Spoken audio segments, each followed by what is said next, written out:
আজকে পশ্চিমবঙ্গে এইচএসের result published হয়েছে।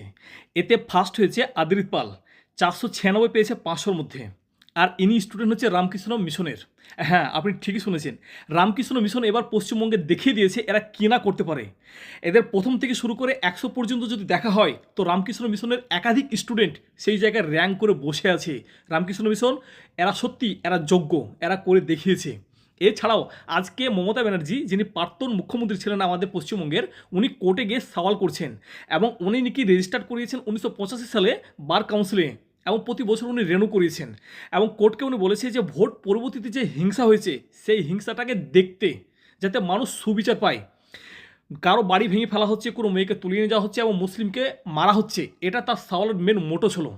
এবং কোর্ট বলেছে যদি কোনো রকমভাবে অবৈধ নির্মাণ ভেঙে ফেলা হয় আর সেটাতে যদি কোনো রাজনৈতিক প্রতিহিংসা থাকে, তাহলে প্রাক্তন যে সমস্ত বাড়ি আছে বা যেসব জায়গা ছিল তাকে, আগেকার যে মালিক তাকে ফিরিয়ে দিতে হবে। যে শিলিগুড়ির এমপি রাজু বিস্তা, ইনি পরিষ্কার করে বলেছে এবার নাকি উনি ইউপি থেকে 2 ডজন বুলডোজার বা জিসিবি নিয়ে আসবেন, কারণ পশ্চিমবঙ্গের বাড়িটা ভাঙার জন্যে। তো এই যে জায়গাটা ভাঙতে চাইছেন সেটা কি পশ্চিমবঙ্গের কালচার, না পশ্চিমবঙ্গে এই কালচারটাকে পুনরায় আবার ইন্ট্রোডিউস করতে চাইছে ইউপির মতো? আগামী দিনে কী হবে, কী হচ্ছে সেটা দেখার ব্যাপার আছে। ধন্যবাদ, ভালো থাকবেন, সুস্থ থাকবেন।